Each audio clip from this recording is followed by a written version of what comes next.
A very warm welcome to all of you, whether you are students, staff, friends of the university. You are very, very welcome indeed. My name is Mark Mason. I'm Pro-Vice Chancellor here at the university, and it's a privilege just to be able to say a few words to open tonight's latest learning and teaching lecture, part of a series of learning and teaching lectures that we have running throughout the academic year. We have much to look forward to tonight, and I'm not going to steal the thunder of the colleagues and guests that are going to be addressing us. Suffice it to say that tonight has a dual purpose. It's a great privilege for us to be able to welcome Dr. David Preston from California, for many years resident and working in Los Angeles. David is going to address us tonight on what is, I know, will be an absolutely fascinating topic. David, you're very welcome here. We're really looking forward to it. I'm not going to say any more. I'll let you introduce yourself as you wish in a few moments. But of course, we're also here and very proud to be here to celebrate the launch of Dr. Laura Ritchie's new book, Fostering Self-Efficacy in Higher Education Students, which is now out, reasonably priced, I'm sure. Laura can arrange for a discount for anyone so inclined. I'm sure many of you have already purchased it. The way this will work is that David will address us, and then we'll hand over to Laura, who is going to embody what she has written about by giving us a demonstration of some of the very exciting work that she's doing. So there is much to look forward to, so let's cut to the chase, to the main event. We're so excited about these two projects that we're going to hear about, these two approaches to learning and teaching. So thank you both. Without further ado, could I ask you to welcome, please, David Preston.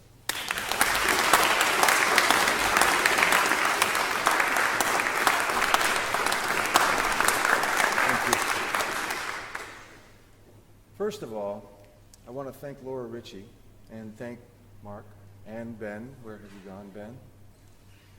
And the university for hosting us today.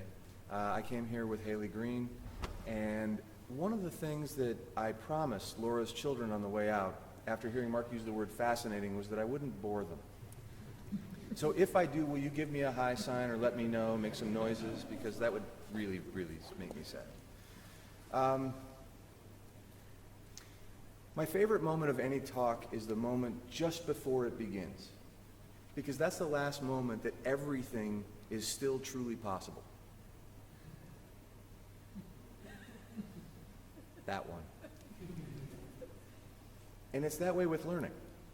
And I'd like to distinguish learning from schooling or education for the purpose of tonight, because schooling and education have very specific etymologies, very specific histories, and very specific meanings that don't really have to do with people.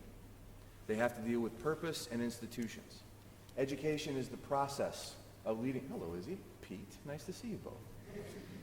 Education is the process of leading people from what we might consider ignorance or darkness to knowledge or enlightenment.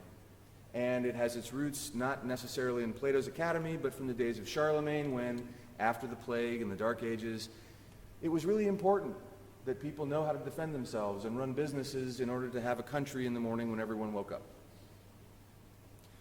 Schooling is the organized control of human beings for the purpose of getting them to pay attention to their education, as we envision it. That all made sense when we had a far less complicated and uncertain future. Moments before we left the house today, we learned that in Los Angeles, 700 schools serving 900,000 students were closed today because of another credible threat. That means 900,000 students and about 100,000 teachers at least, every hour, aren't practicing whatever we might call the art of learning. So to put a fine point on that, every hour, 1 million person hours of connection are being lost. And we've arrived at a point here in late 2015, and I don't like the word 21st century anymore because there's only 85% of it left. We live in the information age, when we have an opportunity to connect every person with every other person on the planet in a way that we never did. This is the biggest shift in information exchange since Gutenberg went to work on the press. And we talk about innovation, we talk about a very romantic version of what's possible, but very few of us practice that. And it doesn't start with technology. So to come back to that million hours that's being lost every hour, what's really important about learning, as opposed to schooling or education, is that it's ultimately human. It's personal. And it's active. You can't give freedom. It has to be taken. You can't give learning. You have to do it. And in order to do that, you have to take a risk. I love what Laura has planned for us tonight because it's scaring her to death. And she did it to herself on purpose. Because learning means going to the edge. It means doing what's uncomfortable. And the delightful part of it is, now we have proof of this. My daughter's 6 years old. She asks 400 questions an hour. That's only a slight exaggeration. If I let her go to a traditional school and be told year after year after year, stop raising your hand, it's not time. Don't ask any questions when it's not appropriate for you to speak. Keep your eyes on your own paper. Do your own work. The first question all of us get asked when we graduate and go into the working world and into the world of community and family is, why can't you be a better team player? So intuitively, we all have an understanding that learning is about curiosity and it's about passion. It's deeply personal. Well, now we have neurological research that also tells us learning creates new neurons. When I have a new idea, when I scare myself into practicing a new skill and take the risk of doing it while being observed by other people, which I'll come back to in a moment, it actually forms new neuronal connections. We physically change our minds. So Laura's written a book about self-efficacy, which is being successful in a task and realizing who you are through the success of accomplishment in a context. But highly associated with self-efficacy is a term called resilience. And resilience typically is described as recovery from something traumatic. One of those traumas that's in the literature about resilience is recovery from disruptive change. I'd like to introduce a new angle on that. I don't want to recover from disruptive change. I want to improve. I want to get better. I want to be different. I want those neuronal connections to change my mind. Otherwise, what's the point? So if learning is something personal, if learning actually makes us happy, which is true, those neuronal connections have been shown in studies to stave off depression, the question becomes, well, what then should I be learning? And it's an open question. Here in 2015, on the edge of 2016, we don't know what's happening next. And it's difficult as a teacher of any kind to stand up in front of an audience and say, I don't know. In fact, as I look out over this room, I'm not really sure what I'm going to say next. Where's my syllabus? Where's my authority? Where's my crystal ball that tells the students everything will be okay if you just do what I tell you? It's gone, ladies and gentlemen. 70% of the jobs that will exist in 5 years have not been invented yet. 70% of the jobs that will exist in 5 years have not yet been invented. Now, for some, that looks like crisis. How do we organize a schooling environment around that? Well, if we give up on the idea of controlling people and instead focus on inspiring them and giving them space and giving them permission, which is a wonderful part of Laura's book that you all should read and buy at full retail price.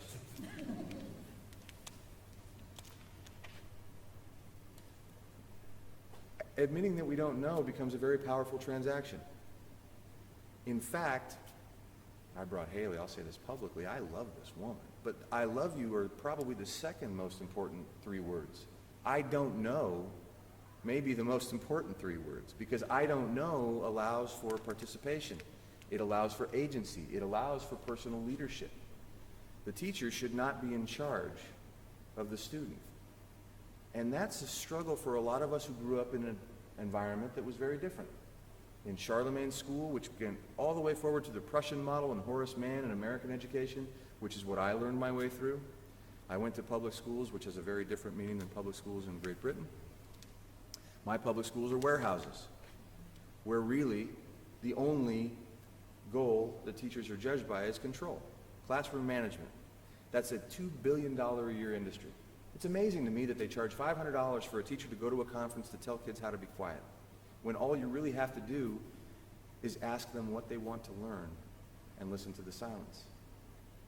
Because by the time they're old enough to answer that question articulately, they've been treated like intellectual veal for so long that their curiosity and their passion has actually atrophied. So I want to thank Mark for the kind introduction and add a little bit to it so you know where I come from. I mentioned public school. I went to kindergarten through 12th grade in America as our primary and secondary education, and then we move on to college if we're lucky enough and we have that kind of idea. There's a push in America for 85% of our students to go to college, and I think that's highly unnecessary. With all due respect to Bill Gates and all he's accomplished, the Gates Foundation's push and all the money that's flowing toward that end, I think you can do wonderful things in the world without having to go into that sort of psychic and financial debt. And that's not to say that university isn't a wonderful place. I have 3 degrees and I love my time at UCLA. I taught there for an additional 11. I taught in the School of Management, I taught in the School of Education, and I taught in the undergraduate Department of Communication Studies.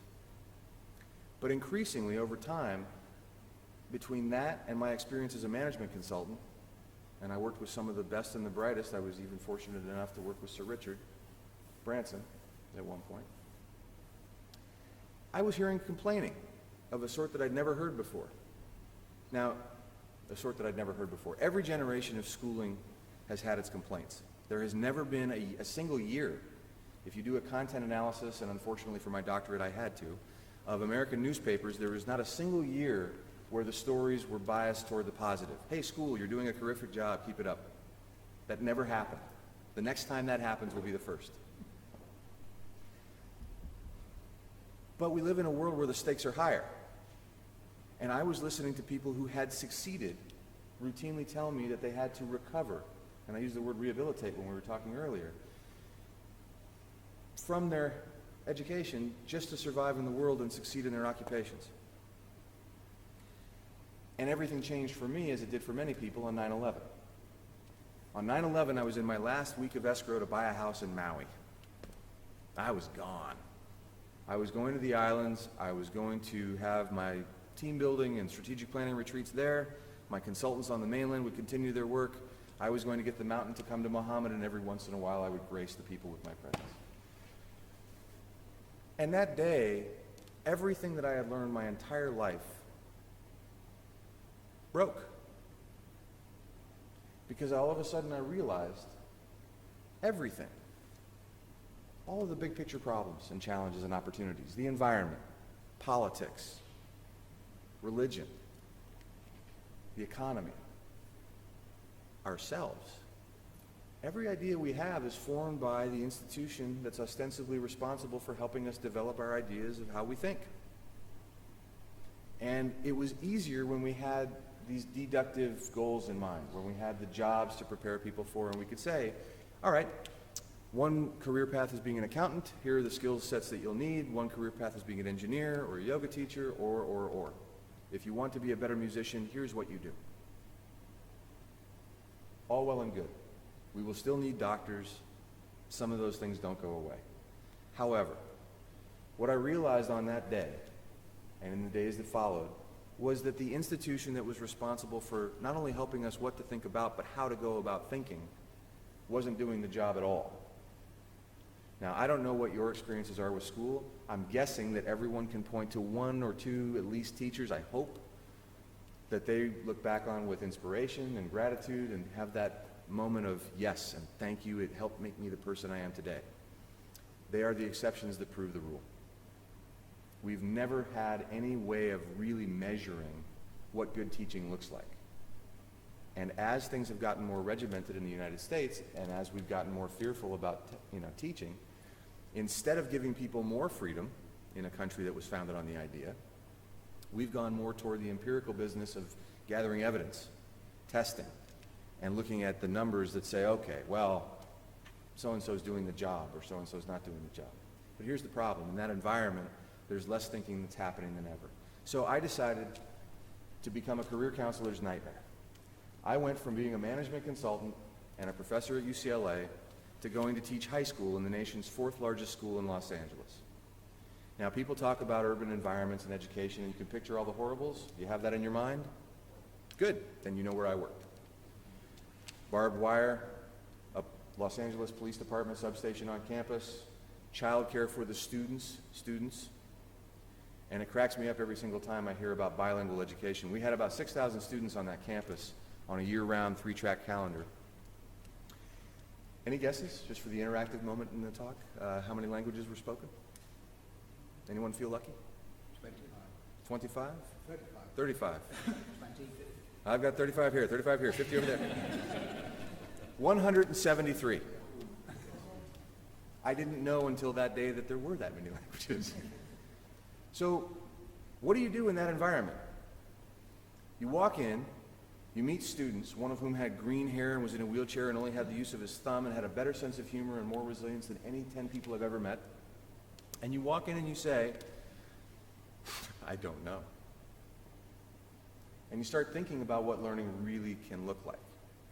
Because that was also an environment in which no one carried a book, because no one wanted to get beaten on the way home. We had a high crime rate, we had gangs, all the urban horribles. So 2 things happened in my time at Monroe High School. Number 1, I decided to break everything. The classroom that I was invited to was a converted auto shop that had a bunch of computers in a bin and 2 stories of chain link and old equipment that no one was using. And so I invited everybody to use everything we could find and make stuff. I also abandoned the idea of a curriculum, and I started asking people, what do you want to learn? Every question is an interdisciplinary question. The only place we divide questions into disciplines is in schools. I love what Ben and Laura and Mark and the music department are doing here, because they're integrating yoga, they're integrating humor, they're integrating the spoken word.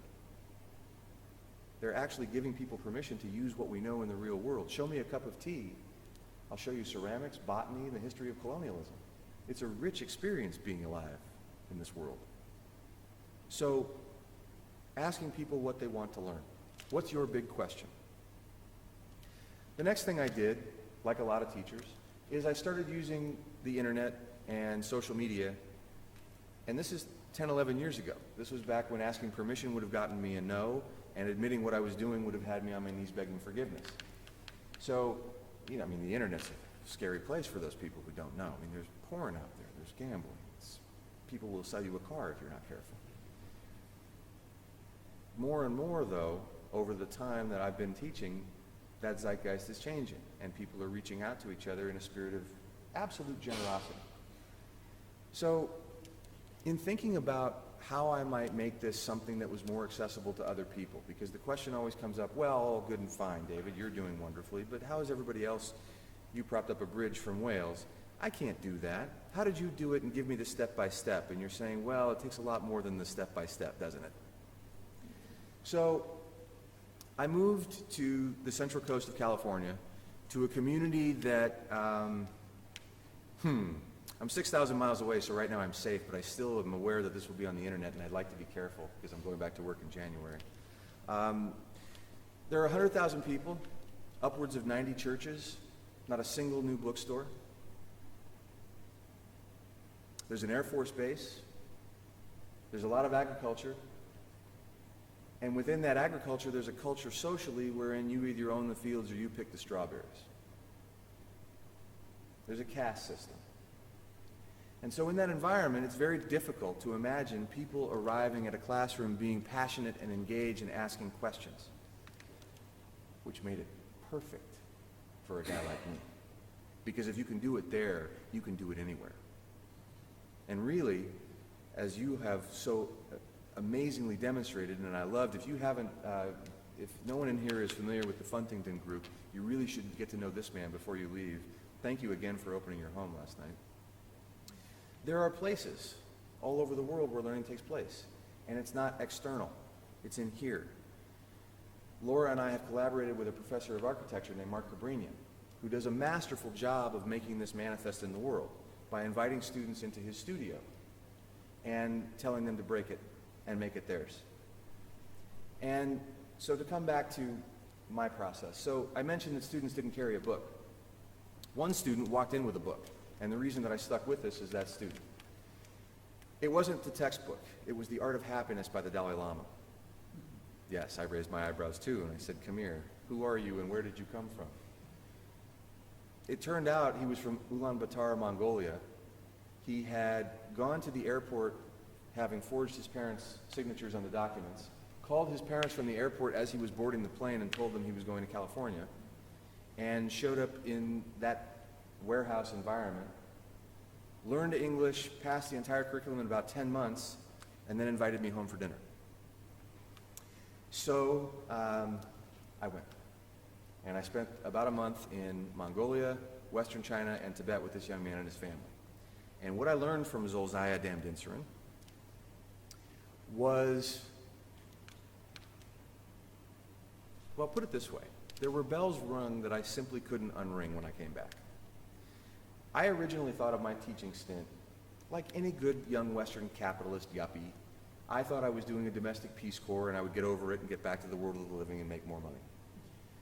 When this all happened, I called my consultants and I said, this is going to take me a lot longer and maybe the rest of my life. So I gave them the business, and then I moved and took this other job teaching. The trick with anything these days is to give it a name that's memorable. Please come in.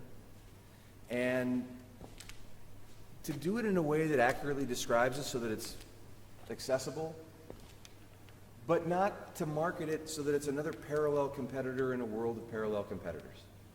What Laura does is wonderful because it draws people in and it brings out the best in you. Am I right? But it wouldn't work if she sold it to you. And that's a big component of self-efficacy. It's creating space for people to be their best in creating whatever that is that they create without having a language or a metric around that. And what I mean by that is, you know, we live in this wonderful garden and farming community. You create environmental conditions. You make sure that the weather is favorable to the particular kind of plant.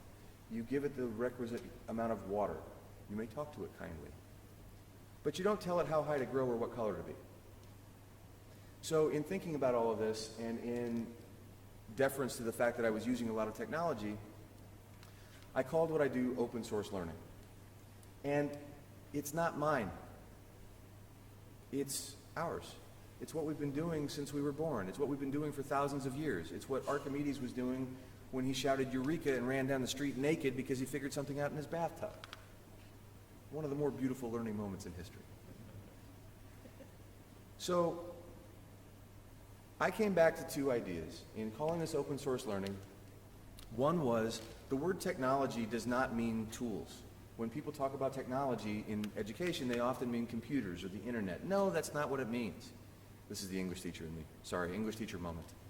Technology is the creative and clever use of tools. It's what Odysseus did when he told the Cyclops his name was nobody, and then poked his eye out, and the Cyclops ran around howling, and his friend said, "Who hurt you?" And of course he said, "Nobody." That's technology. So our clever use of the tools of our age, that's technology. And if you don't want to use the computer because a book feels better to you than a Kindle, by all means, smell your grandmother's home and read your book. Yes, it's ancient Egyptian technology, if you want to call it that. So one was to redefine the use of technology. The second thing was to try and appeal to a cross-section of people who normally don't connect and pre-internet didn't connect. I love the fact that in this room we have 4 generations of people. That intergenerational exchange is almost completely lacking in formal schooling. And unless my students have living grandparents, they don't even get to meet people who are over the age of, say, 50. And yes, in my community, grandparents are often 50 and younger. So when I called this open source learning, it was with the intent that we would have 3 core values in mind. First of all, creating value through the act of learning. As we're learning, we can share that journey with anyone else who's on the internet and knows how to find us. In doing that, we create value for ourselves because we're establishing ourselves as digital citizens and creating a footprint and creating a brand, if you will. But we're also adding to our own experiences of helping other people. There's altruism in that. If James looks at the internet and sees my course blog, you can take whatever you like for free, and if it's helpful, I'm glad. That adds value to your experience, I hope. Or at least your experience of knowing what you don't want any more of. So, value, interdependence. What does it mean to be in a community, a society, an economy where we exchange value with each other? That requires trust, a dying value, unless we practice it and show it to be as great as we know it could be. It also requires risk, because in order to engender trust, we have to ask for reciprocity. And to ask for reciprocity, we have to put ourselves out there.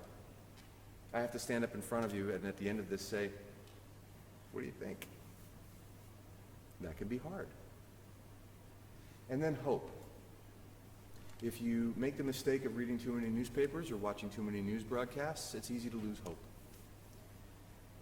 Hope isn't something a lot of young people come by naturally anymore. We deal in scarcity and in fear. We try and motivate through the stick rather than the carrot too often in schooling. And as a result, young people today are experiencing, studies show, about the same amount of stress and pressure that would get a person institutionalized for life in the 1950s.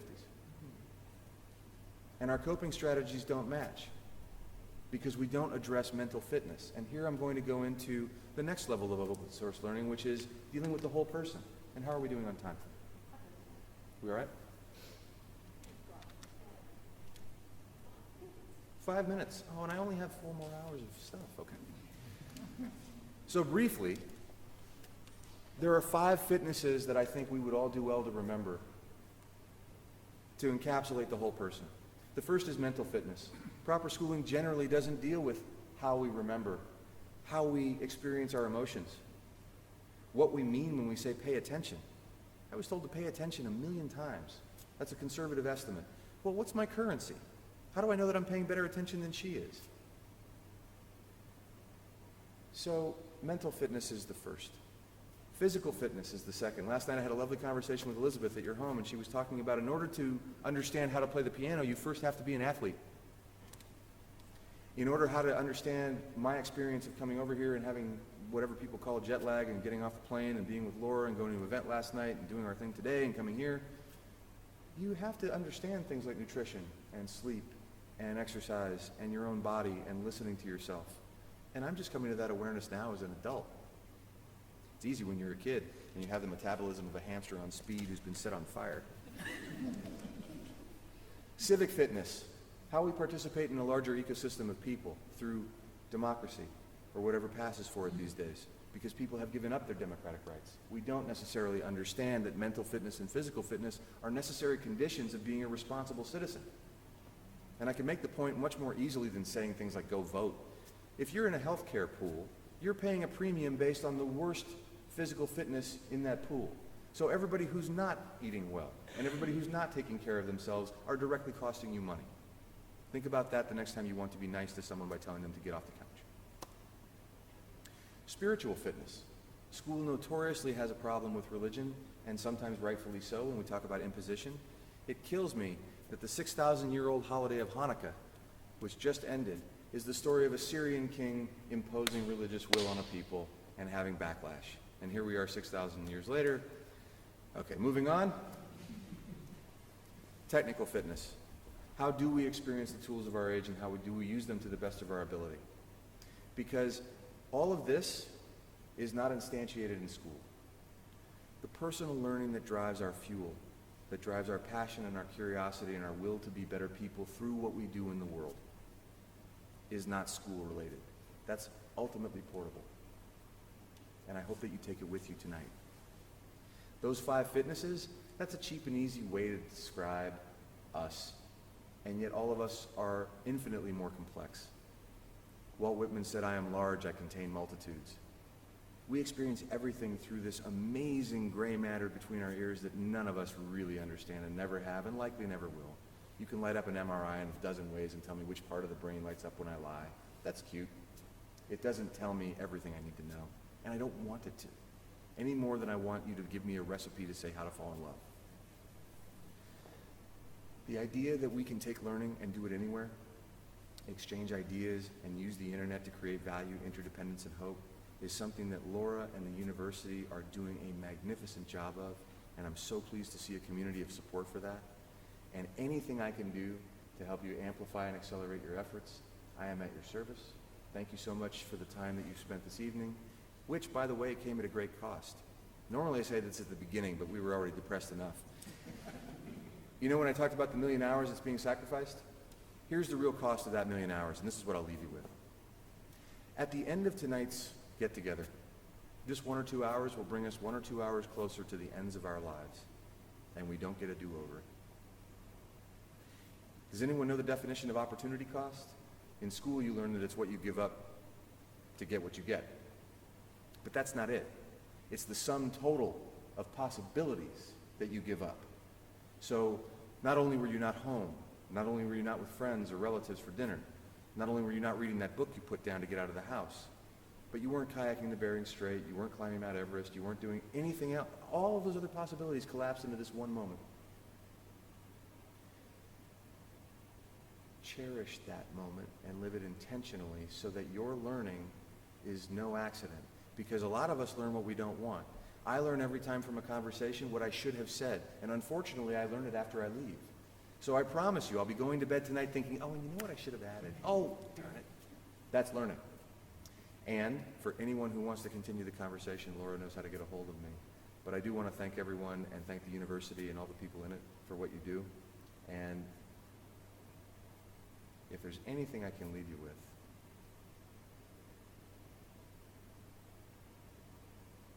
it's that moment of silence that started us off, because in that moment, your learning and all the possibilities it represents really do become possible.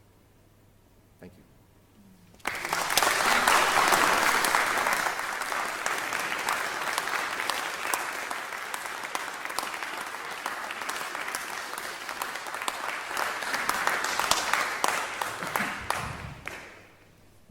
Aren't I very lucky to have David as both a colleague and a friend? I'm going to only say about 12 words. No, I like numbers because then you think it's something specific. But what I wrote the book, it's really good, that's exciting, and I'm so pleased to have this for it. And so I thought, you don't really want to hear me say things. What you would like is to see me do things. And the book is about doing things, and I thought, actually it's about that, yes I can, it's about I'm not going to lose the moments, and how am I going to enable other people to capture their moments and do the things that they can do. So I thought, well, you know, as a teacher we do that a lot, and I'm first going to do something that I have done before. In fact, Mariana and I have performed this duet, violin cello duet, even last night. So it's something that, I can't say it's a comfortable shoe, but it's something that I know I can do, and I've done it. And also, I play the cello. I've been trained to play the cello. And sometimes as teachers, we always do what we're good at. And the students are on a different sort of footing because they're doing things for the first time, and they're learning how to be good at things, but we don't necessarily expect them to be professionals yet. So the second thing that I'm going to do is sing song. I'm not a professional singer. I have never sung a pop song in front of an audience, and I am going to basically be naked musically for you. And I'd actually said in our house it'd be easier if I was physically naked because there are no surprises there, and I at least know what I'd look like. But you know, when I sing this song, there is that moment of I don't know what's going to come out of my mouth. I don't know. Will I forget everything? Will I get the nose? I don't know. But that's what the self-efficacy is about. Okay. You work on the skills, you train, you have to believe in what you're going to do, otherwise you won't do it. So let's welcome Mariana. I'll stop talking and play some music.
Okay, so that was scary, but I promise this is more scary.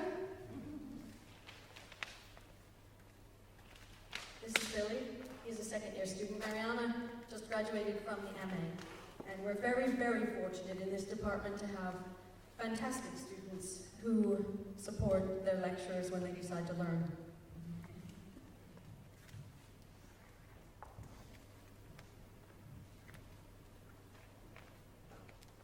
This is gravity.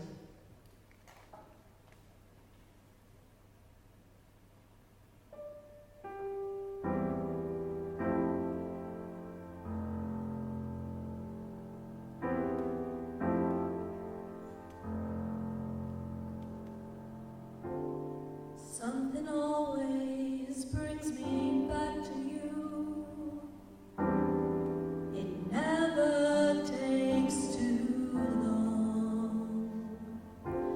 No matter what I say or do, I still feel you here till the moment I'm gone. You hold me without touch. You keep me without chains. I've never wanted anything so much and to drown in your love and not feel your rain. Set me free, leave me be. I don't want to fall another moment into your gravity. Here I am and I stand so tall, just the way I'm supposed to be, 'cause you're onto me and all over me.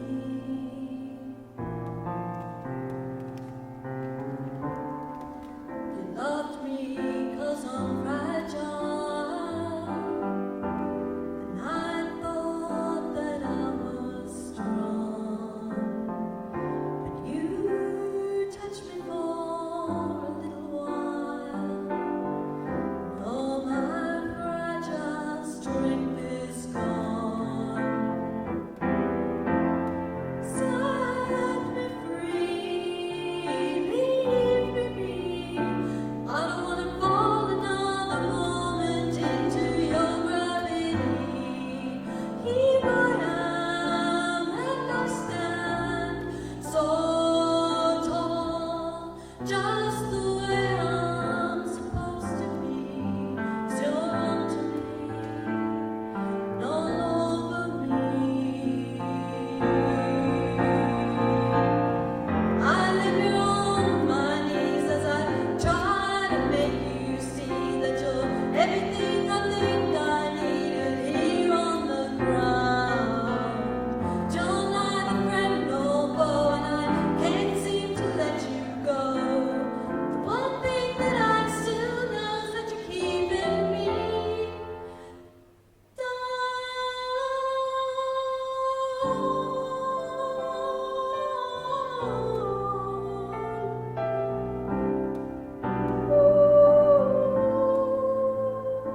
Keeping me down. Yeah, yeah.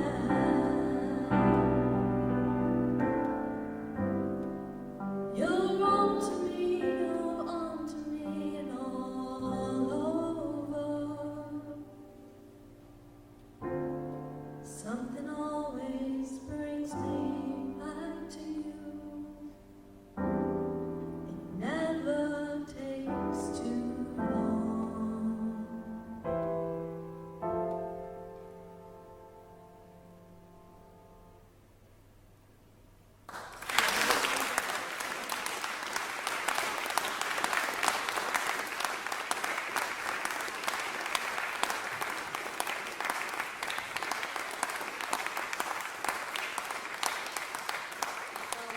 The moral of the story is go for it. Yes, you can. Might not be the kind of thing that you pay money to hear on a record or, whatever. But you know what? If we don't have those falling down moments And every little step of, I can do a little bit more, then you never get there. And so, thank you very much for coming out on an evening like this, and for spending time with us, and for listening. And now we have the most brilliant treat, because Tony, who is our performance coordinator, has also made amazing cakes, and so has Bronnie, one of my third year students. So please enjoy a glass of something and a cake, and have a great evening. Thank you.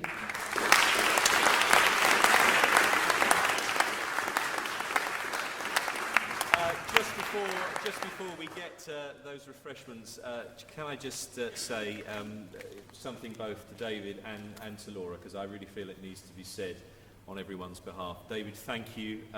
The word inspirational is, as I'm sure you'd agree, often overused in our culture, but I can honestly say I found that inspirational, what you had to say tonight, and I'm sure many people feel the same way.